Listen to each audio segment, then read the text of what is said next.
মধ্যে পদ্মা নদীর তীরবর্তী জেলাগুলোতে এই সাপ বেশি ছড়াচ্ছে। সাপটিকে আতঙ্ক হিসেবে না দেখে সতর্ক থাকার আহ্বান জানিয়েছে বন্যপ্রাণী অধিদপ্তর। একসময় এই সাপ রাজশাহী ও চাঁপাইনবাবগঞ্জ অঞ্চলে বেশি দেখা গেলেও বর্তমানে পদ্মা তীরবর্তী কয়েকটি জেলা ও চরাঞ্চলে ছড়িয়ে পড়েছে এর উপদ্রব। উপকূলীয় জেলা পটুয়াখালী ও দ্বীপ জেলা ভোলাতেও এর দেখা মিলেছে। গেল 2 সপ্তাহে এ সাপের কামড়ে মারাও গেছেন কয়েকজন। পৃথিবীতে বিষধর সাপ হিসেবে রাসেলস ভাইপারের অবস্থান 5 নম্বরে হলেও হিংস্রতা আর আক্রমণের দিক থেকে এর অবস্থান প্রথমে। এরা আক্রমণের ক্ষেত্রে এতই ক্ষিপ্র যে 1 সেকেন্ডের 16 ভাগের 1 ভাগ সময়ের ভেতরে কামড়ের সম্পূর্ণ প্রতিক্রিয়া সম্পন্ন করতে পারে। এই বিষধর সাপটি এতই বিপজ্জনক যে নিজে থেকে ছুটে এসে আক্রমণ করে মানুষকে। বিষ প্রয়োগে সময় নেয় মাত্র 1 সেকেন্ডেরও কম। সাপটির বিষক্রিয়ায় রক্ত জমা বন্ধ হয়ে যায়, ফলে অতিরিক্ত রক্তক্ষরণে অনেক দীর্ঘ যন্ত্রণার পর মৃত্যু হয়।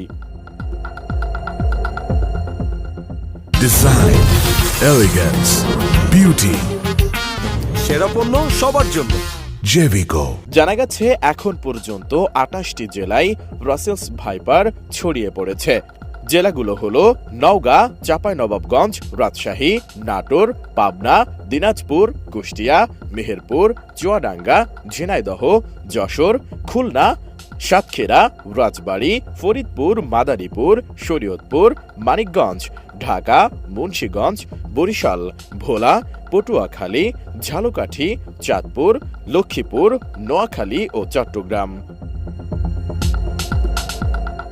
এদিকে রাসেলস ভাইপার মারতে পারলে 50,000 টাকা পুরস্কারের ঘোষণা দিয়েছেন ফরিদপুর জেলা আওয়ামী লীগের সাধারণ সম্পাদক শাহ মোহাম্মদ ইশতিয়াক আরিফ। রাসেলস ভাইপার আতঙ্ক ও ভয়াবহতা থেকে পরিত্রাণের লক্ষ্যে এই ঘোষণা দিয়েছেন তিনি।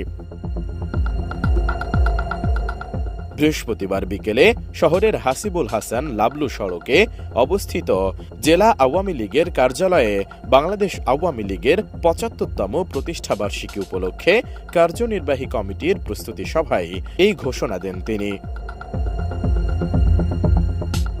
শাহ মোহাম্মদ ইশতিয়াক আরিফ বলেন, ফরিদপুর কোতোয়ালি এলাকায় কেউ যদি রাসেলস ভাইপার সাপ মারতে পারেন তাহলে তাকে 50,000 টাকা পুরস্কার দেওয়া হবে।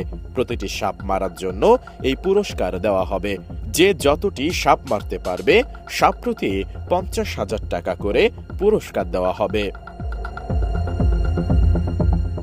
S I Raj, ATN news.